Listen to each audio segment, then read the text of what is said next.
Sam, we are on episode 23 of the HOU.SEC.CAST, the HOU.SEC.CON podcast. 23. Man, crazy. That's like 22 more than I thought we'd ever get to. We're 2 years older than drinking age. It's awesome. Cool. More responsible. What's that? We're more responsible. Yeah, there you go. Very much more responsible. I don't know if I was 23, I wasn't very responsible, but no. Well, we've got a really cool episode. We got John Kindervag, godfather of Zero Trust, who is on, and he's also going to be talking about, how he came up in the world, kind of talk about how he met us a little bit, and then get into some cool stuff around what he's going to be speaking at HOU.SEC.CON, because he's going to be our opening keynote on the second day, I think. Opening keynote on second day, and holy moly, that is what's you and I know it's planned, but we can't divulge a lot of it, and it's going to be really something different. So excited, very, very excited about it. Yeah, I'm excited to see what he does. This is a teaser, everybody. We can't talk about it, but we're going to talk about it anyway a little bit. So, all right, well, let's get to it, man. Let's talk to John. Let's go. Sam Van Ryder, how you doing, sir? I am excellent, Michael Farnham. How are you doing? I'm doing pretty good. I'm as of the recording of this, I am still officially recovering from Black Hat. I did get some sleep. This weekend, but I did not get sleep last week. But it was a good show. Vegas will do that to you, man. So Black Hat's even worse. And I get to go back in about a month for another event. So yeah, 2 times Vegas every year. That's yay, you. Yeah. Not as young as I used to be, man. Not as young. Well, we have got a very special guest, a close personal friend of both of those. And I usually joke about that, right? I name drop somebody and say I'm a close personal friend. But we are actually close personal friends with John Kindervag. How you doing, sir? I am doing great. Good to be here on the Telnet episode of HOU.SEC.CON. Yeah, episode 23. That's right. Yeah. I forgot all my ports, man. I don't remember all that network stuff anymore. I don't have to play that game anymore. Well, he's a strategist now. So yeah, it's all strategy. It's still embedded into me, man. I just can't get away from it. It's still there. You pull those up from, the first time I had to remember them back when I was taking my Novell test way back in the day. I had to remember all those things. I used to have to know IPX, SPX ports. Yeah. Just dated yourself, my friend. I dated myself. Very old, very old. I was joking around. We were filling out an RFP the other day for a customer, and they were asking the whole team how many years we each had in there. And 2 of us that were responding to it were like 30 years, and a couple of people were like 20.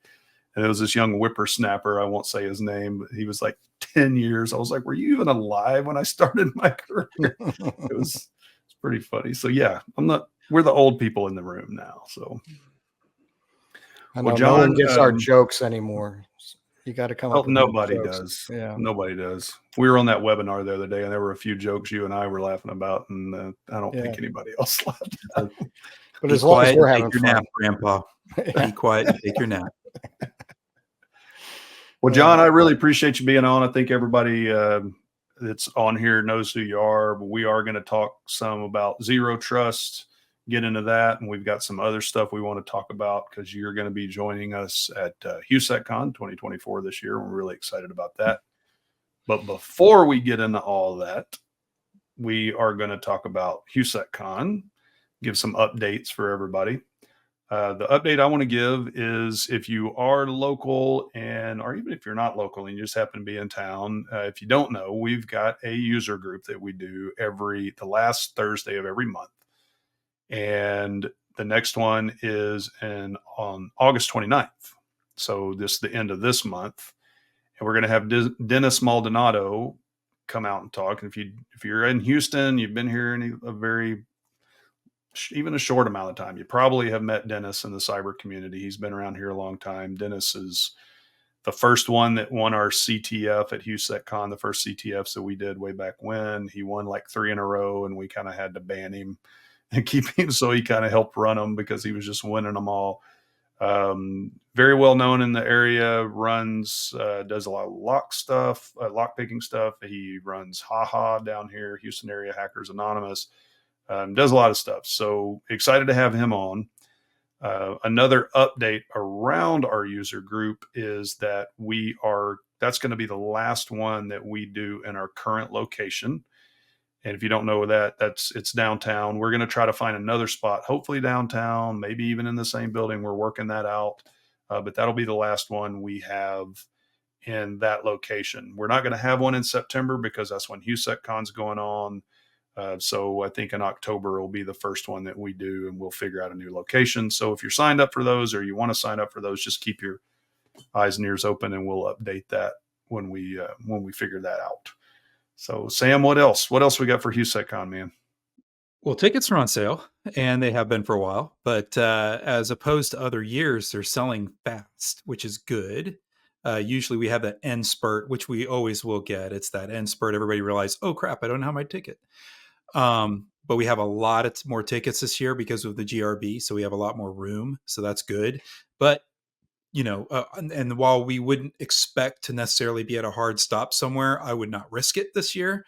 Because if we do get to a certain amount, we will have to cut off ticket sales. So go get your ticket and make sure you got a spot and come out and be part of it. It's going to be a blast. Yeah, it's not just about space. I don't think a lot of people realize. I mean, it's about food. It's about a bunch of other stuff. So please, I guarantee we're going to hit towards the end and people aren't going to be able to get a ticket because we're going to have to cut off for some reason. So please just get your tickets. We've got, and you're getting more out of it. More tracks. We got 10 tracks this year. Some 90 speakers. I mean, it's crazy. It's amazing.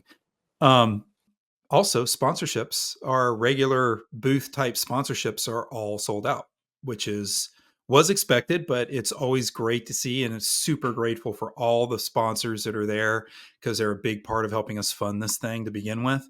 So very, very cool. We still have some niche sponsorship type things that are available. So if you work for a vendor, you want to be part of it, support the community, please reach out to us and we'll get you some ideas of other areas that we still need to fund through the conference. So, and lastly, the agenda's up there. So the agenda's up on the site.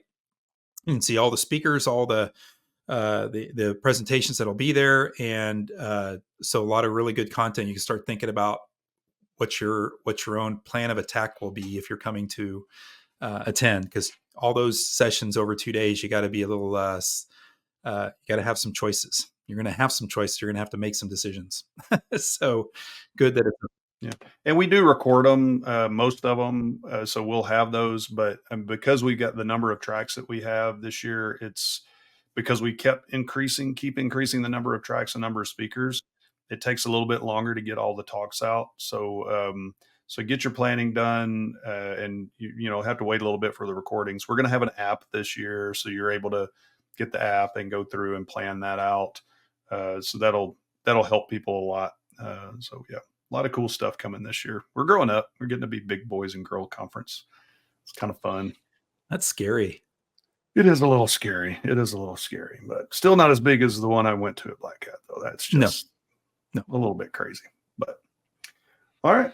Well, let's jump into the news. Sam found, I don't want to say a fun article, but an interesting article. His homeland was attacked. Switzerland, not really, but somebody in his homeland. That's a stretch. But hey, I gotta get clicks, man. Clickbait.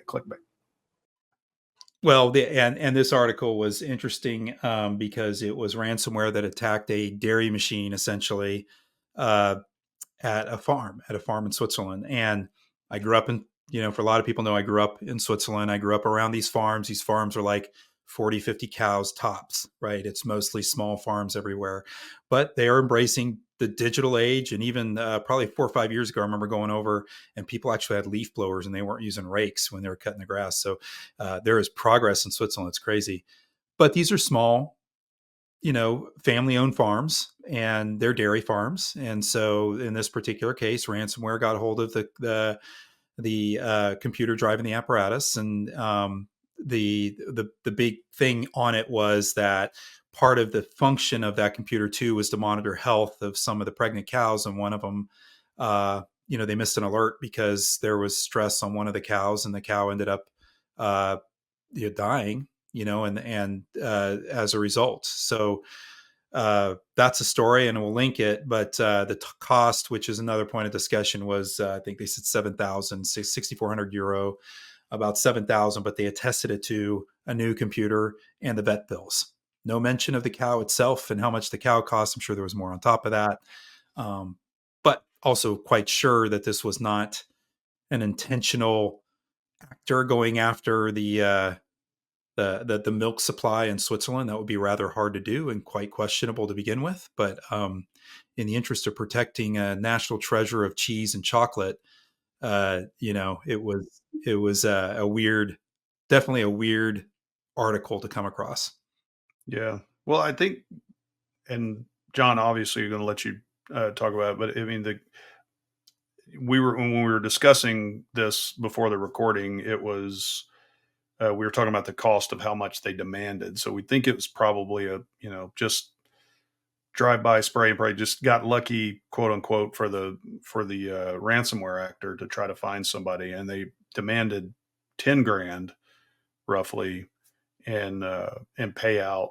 And the farmer looked at it and said, well, my milking machines will keep working regardless of whether the computer's working. So there was this primary use case in his brain of, I'm still going to be able to get milk. So I can wait to replace the machine and get this done. And I don't have to pay this out, which not everybody's in that camp, right? They're not necessarily going to be able to take that hit. And 10 grand for a small farmer sure is a lot. But they ended up still having to pay because the secondary use case of this was to monitor the health of the cows. And then the cow died and the calf died, obviously, which, is not cool. I mean, that's the livelihood, and it's an animal that wasn't asking for any of this. So that kind of sucked. But it was interesting on the primary and the secondary risk issues here, which one he leaned towards. And he said, well, I'm not thinking about this necessarily. I'm just thinking about the primary use case of the milk, and this thing's going to work. So I can wait to get it done. So the ransomware actor did not get paid, but the farmer still ended up losing a good amount of money. Also hope that somebody learns a lesson from this, and whoever they get this protected next time. So, oh, that won't happen. I mean, there are so many cases in my career where I've argued with vendors about technology, trying to get security built into it. Infusion pumps for hospitals, that shoot morphine or different drugs into you, notoriously insecure, right? And they're all wirelessly connected. And I remember that was the bane of my existence for a season, trying to secure the wireless, medical devices. And it was just so hard. There was no hooks to them. And I actually got one of the manufacturers on the phone, and I was talking to a product manager there. I'm like, at the time, if anybody remembers, there was a thing called WEP, wired equivalent privacy. And that was all that these had, was that capability, which is, as Jesse, what was his name? Jesse Walker said, unsafe at any speed, right? I mean, just completely useless. And I said, WPA2 had just come out. And I said, if you just upgraded a chipset to this. And he said, yeah. And I said, yeah, well, that cost about 25 cents a machine to do that. And I said, oh, that's great. So you're going to do it? He said, absolutely not. So why would we do that? I said, well, because it's only 25 cents a machine. And he says, you misunderstand. We sell 4 million machines a year, and 25 cents a machine is a lot of money, and we can't charge extra for it. And I was like, you can't charge them an extra 25 cents or 30 cents so you can make a margin for doing something that's right? Because this is a movie plot scenario, like Schneier always talks about movie plot scenarios. The Godfather Part 11 that will come out in the future when Michael Corleone's great grandson is in the hospital, and the way they take care of him is not coming in and trying to put a pillow over his face and shoot him in, like they did in Godfather Part 2 or whatever. 2, yeah. They just hack in via the guest network into the interface for that machine and overdose him with morphine. That is going to happen. It probably has happened, and nobody wants to tell you about it. But yeah, there's so many things that are just built insecurely, and the people building them, they're not bad people. They just don't think about that, right? Well, you think about, a milking machine, a dairy machine, like why would you? Like who wants to attack the dairy industry? Like, really? Are you, Well, I mean, it's something that so if you want to disrupt an entire country, if you disrupted the dairy industries in Switzerland and the Netherlands, there'd be no milk in Europe. I mean, theoretically, you could. I mean, I'm assuming these are, one computer running a machine that does, I mean, Well, but some of these farms, I grew up on a farm. This was the milking machine back then, yeah, right. right? Yeah. But it's the law of unintended consequences. Now I can do so many more. Just throw those things on the udder, but there are places in Wisconsin, 200 cows at a time, right? dairy industry in the States, very different. Yeah. Absolutely. Right. So agreed. But I guess my point is, like, I can have some empathy of the product manager on, doing something like this. Now, morphine trips, different story. You can kill people, right? Yeah. This was something a little freakish, if you will, because part of it was monitoring the health of a cow. It wasn't like it milked a cow to death. That wasn't what happened, right? And so, as far as that goes, I can kind of understand why you wouldn't necessarily make that decision. And given today, I think there's a lot more awareness, and hopefully people are looking at it a little differently. But it's one of those risk. It's a risk thing, right? I mean, is it really worth? Am I really going to turn over my whole business because I had one pump get hacked? Well, and I think it just speaks to the fact that we're in a different age now, and whatever you do, whatever business you're in, you have to have security kind of top of mind. So maybe not this, you're not going to recall everything, like it's a bad airbag, but the next version that you come out with, because they're constantly being manufactured, there's something that you can do to upgrade it. I mean, you're in the OT space over there at Dragos, and I've done a lot of OT, zero trust for OT work in my career. And there's a lot of things that can be done. It's just people are unwilling to do them. And they'll use an excuse like, oh, it's going to cost too much, but really just they don't want to do it. Right. I mean, I remember sitting in Switzerland with a big company, and they said it's a lot like, and they use some extremely long Swiss German word. Right. I mean, I'm like Farfignugan or something. That's the only word I know like that. But I mean, just some thing. And then they have this long debate about what this, 18 syllable word means. And certainly Swiss German was invented so they could win every Scrabble tournament, right? I mean, you can just but they're debating in German there. And finally the head of this CIO, functionally the CIO, says, I guess it just means they're lazy. People are lazy, and so people just don't want to do anything new. They don't want to do anything different. They don't want to work hard. They don't care about winning the cyber war. They just hope that it doesn't get bad, and they move about their lives because they're just not compelled to do it. They just don't care. It's a big discussion, man. All starting from a little dairy farm with one cow dying and everything else that goes along with it. After all this, I think I need to quit and just go take a nap. I don't think I've ever been on a call with John where I came away just extremely happy about stuff. It's always like this sucks, but I mean, it's not wrong. Well, I mean, the world is a really dangerous place with the internet, and there's the law of unintended consequences, and there's all the things. I mean, I once had a saddle maker, one computer. I mean, completely just Well, I mean, he eventually recovered his business, but there's a lot of opportunity costs that's lost in these small companies. So the idea that I'm really small and nobody cares about me, or I'm in the mountains in the Alps in Switzerland, nobody's going to hack me. Those are the myths that people still have. I go to places, we're in the middle of nowhere, nobody cares, right? No, you're connected to the world's worst malicious actors, and that's what the internet does. And the internet does not respect borders, right? So the EU says certain data can't cross certain borders, but BGP doesn't care about borders. The way the routing and switching works don't care about these things. So we have an analog mindset in a digital world, and these are solvable problems. They are. Well, guys, and I joke about this every time. We could talk about this forever, but we need to move into the main segment. So we're going to take a break. On the other side of the break, we will get into talking about John Kindervag and little teasers about some stuff he's got coming up for HOU.SEC.CON 2024. So we'll see you on the other side of the break.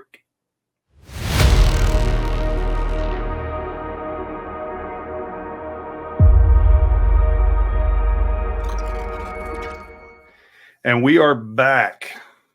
So we're done talking about cheese, chocolate, cows, dairy farms. Probably not done talking about Switzerland. Sam always likes to throw Switzerland in there somewhere. I love Switzerland. Switzerland's a cool place. I'm waiting People for are so him to tired of me talking about it. It's crazy. Yeah, no, I'm waiting for him to get his place. I'm waiting for him to get his place all set up so my wife and I can come visit.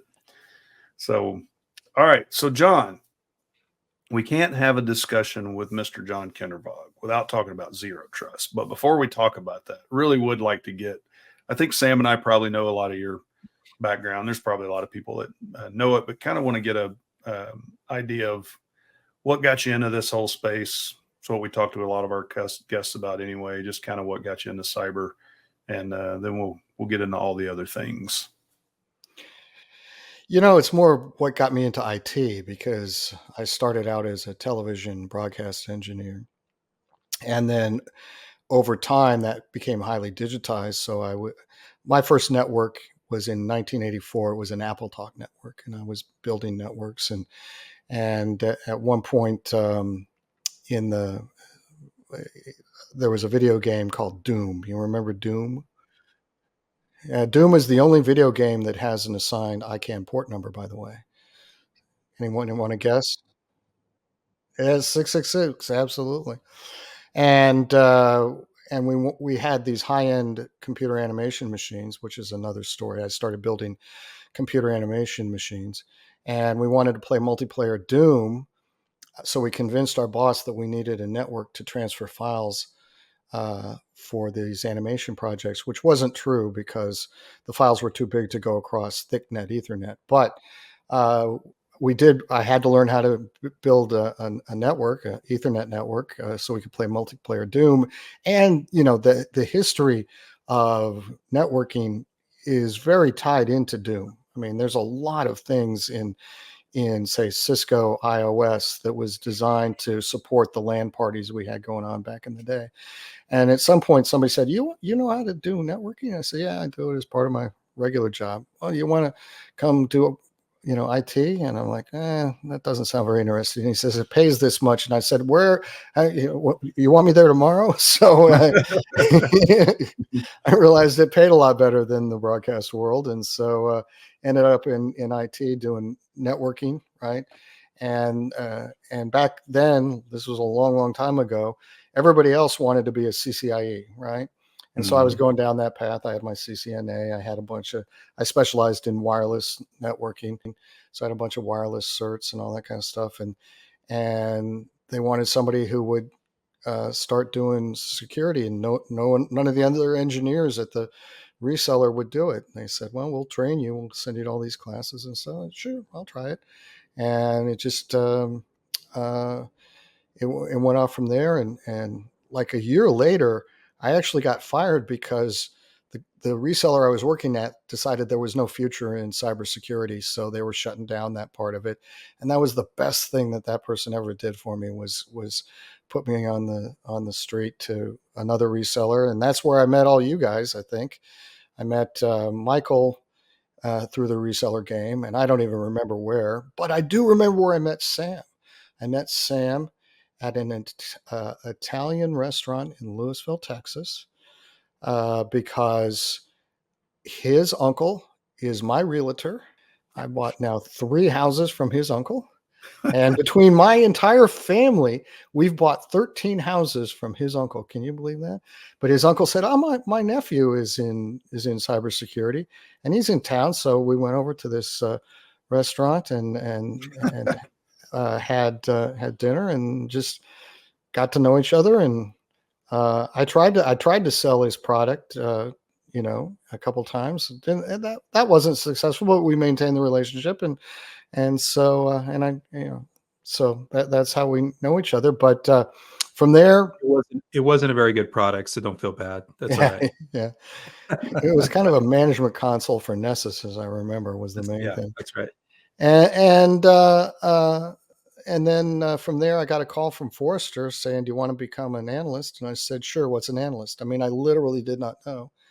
And I became an analyst for Forrester on my first day. I didn't know how anything worked. It was quite a debacle. No one had told me anything, and so I just showed up to work and suddenly started. But they gave me a lot of freedom, and they asked me, what do you think the biggest problem in the world today is in cybersecurity? And I said it's this trust model where there's trusted and untrusted interfaces on firewalls, and we should get rid of that because that creates bad policy statements. And they said, go start doing research. So in 2008, I started doing primary research. I built prototype, what we now call zero trust networks. And in September of 2010, I wrote or published the first report called No More Chewy Centers, introducing the zero trust model of information security. So we're coming up on the 14th year anniversary of that report. I think we're going to do some sort of little celebration, at least here at Illumio, where I work now.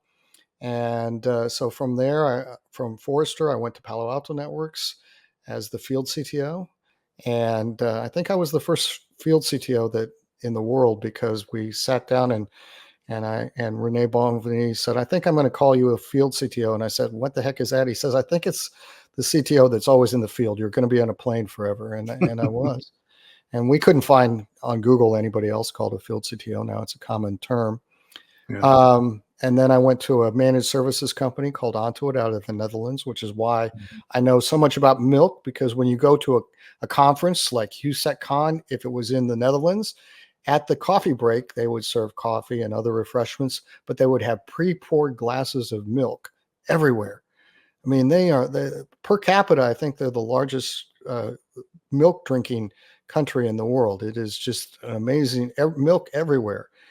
And and then I left there to come over here to Illumio to focus on microsegmentation, to kind of build out the foundation of zero trust and help people get there faster, because so many people were struggling with the pace and the cost. And so this is a good place for me now. Yep. Yeah, and you and I kind of talked about it on the webinar we did not too long ago, and we can put that link in here as well, where I made the comment on there because I think you've said it as well, that while zero trust is not a product, it's your journey. You're trying to get there. There's a lot involved in it. Microsegmentation, in my mind, has always been about as close as you can get to zero trust in a box, just because of the way it's just its very nature. Like you're creating such micro transactions or micro tunnels or whatever you want to call it between one point and another point. And you don't. In the OT world, Sam, we'd call them a conduit, wouldn't we? Zones and conduits, IEC 62443. That's right. Better known as chutes and ladders is what I call it all the time. But the three of us go back for quite a long time, and I did speak at HOU.SEC.CON once. It was the first post-pandemic one. You two guys were just your hair was on fire, Michael. I mean, that's how you lost it, I think, because because that was insane trying to make that happen with the post-pandemic thing. I think I saw each of you for like 12 seconds. Oh my gosh. Well, we were just running around telling everybody to put their mask on and stuff. It was a mess. It was so much fun. Oh my oh gosh. gosh. Yeah. And we had about 400 people maybe show up for that one, and we've grown exponentially since then. But yeah, it was quite a fun year. But speaking of OT, because like the year before that, 2020, we had the air gapped edition, and that was all remote, and that was a lot of fun. So I like that, the air gapped edition. Well, now we fast forward, and you're coming back. I and am you're going to coming come back. speak. And I you're am. even more importantly, you're one of our keynotes. I am. And so, I mean, I know this is all hush hush and whatnot, but maybe you can shed a little bit of light and a little teaser for us as to why people should be at your keynote on the second day. Well, I'm a weird thinker. I have a lot of strange and crazy thoughts, like zero trust, which people told me I was completely insane and that was never going to go anywhere. And I've had another thought that I've been working on for a long time that relates to cybersecurity, but it came out of a family member's struggle with cancer. And I found, I found an intersection there. And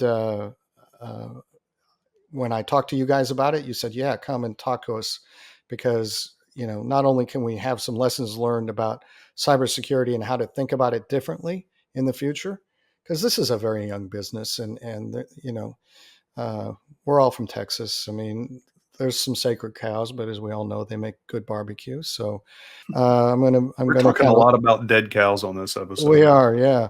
Well, there's always been the cult of the dead cow in our business. I was going to say, let's do a shout out. Yeah, with the book right here. Yeah, there you go. So,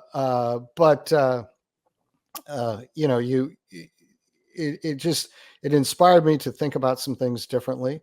And so I'm going to combine that with some new cybersecurity ideas that you'll either love or hate, or maybe be ambivalent, but I expect more people will be upset or angry or think that I'm stupid again, but that's okay. I'm used to that. And then we're going to have some charity stuff going on too.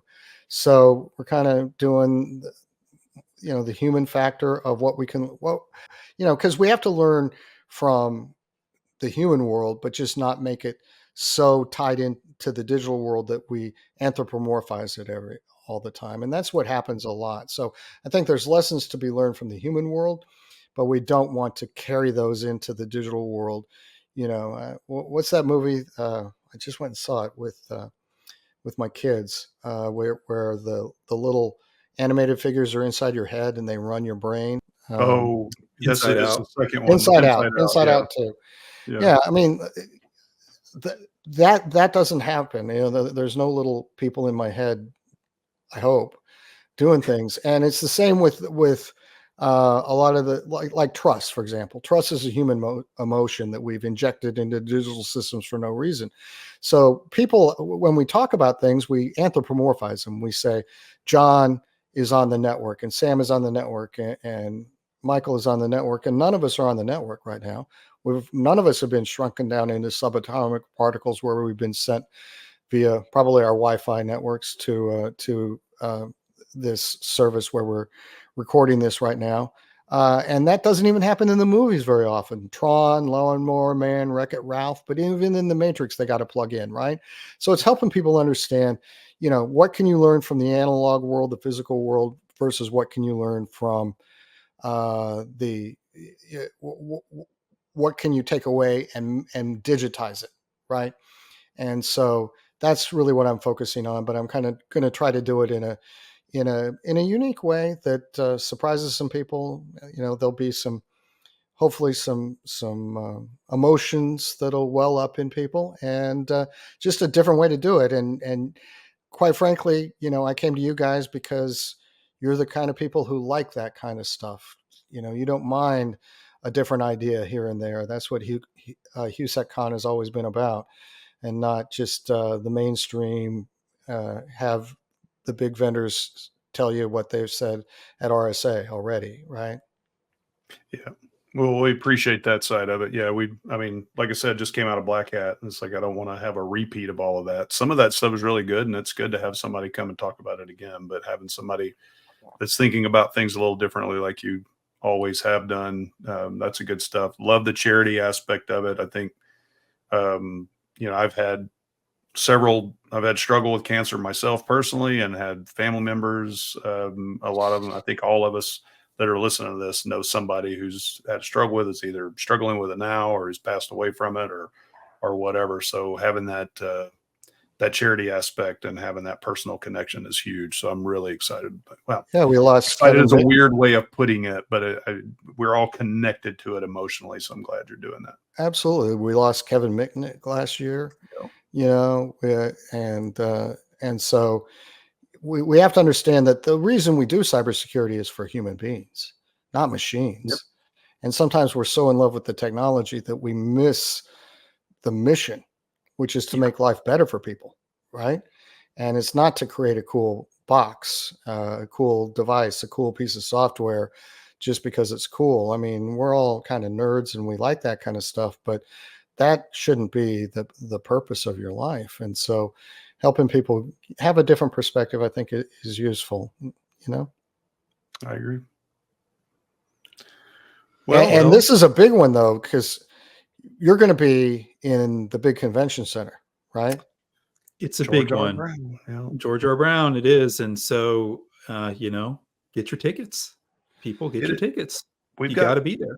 We got to be there. I mean, and something like this, if this doesn't stir you, where you've got the human element and the technical element, and get you off your butt to go get a ticket, I don't know what will, man. I'm really, really, really excited to watch this presentation and see. Again, I mean, not like I'm trying to get everybody, or we want to get everybody in the audience crying, but I do think an emotional reaction to something like this and tying it to the human element does bring about what you're talking about, John. We're in this for people. I've made that comment a few years ago, and I just had people look at me like I grew another head out of my shoulders. It was like, what are you doing? We're just here doing geek stuff. I'm like, what? It must have been VCs or something. Right. It was, somebody with a little bit of an uncaring attitude about it. And it's like, I don't know. And I didn't want to be holier than thou or anything. It was just like, guys, y'all need to understand what is this for? We're not just protecting that company for their bottom line. We're protecting all the employees. We're protecting all their customers. It's the whole internet as a whole, humans as a whole that are plugged into it. So, well, I mean, you think about breach fatigue, right? Where we just, that was only 2 million users, and no, every data point has a human being behind it. I went to a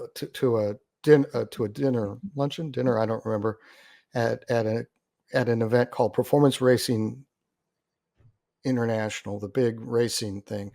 And I, through a very weird quirk of fate, I was sitting at the head table with a whole bunch of famous people from the auto racing world. I had just given a speech about the intersection of auto racing and potentially hacking and stuff like this. And so I was invited, and I was sitting next to a very famous race car driver who, when they found out I was in cybersecurity, wanted a bunch of advice because they had their bank accounts hacked and all that kind of stuff, and they needed some help, and they never thought it would happen to them. They're, and so this hurts people, right? And I just did a webinar yesterday, which isn't yesterday when you're watching this, but it was yesterday when we're recording it, called Hacker Movie Reviews. We do movie reviews of various hacker movies, some of them to make fun, some to say how accurate they are. But there's a movie just out now called The Beekeeper. Have you guys seen Beekeeper yet? Yeah. Right. And the opening scene where a woman loses everything through a cyber attack, was not exactly realistic, but the essence of it was realistic, and the consequences was realistic. Now, 100%. This would be a much safer world if everybody had a Jason Statham to come and wreak vengeance on hackers for them. But that would be awesome. Same thing happened in Equalizer 3, right? Yep. The opening of Equalizer 3, right? Why is he going in and, somebody stole a bunch of money from him, from people that he cared about. And so, there's still, at least in our zeitgeist, there's this idea that that we still care about human beings, and we're doing things for human beings, not just money. Absolutely.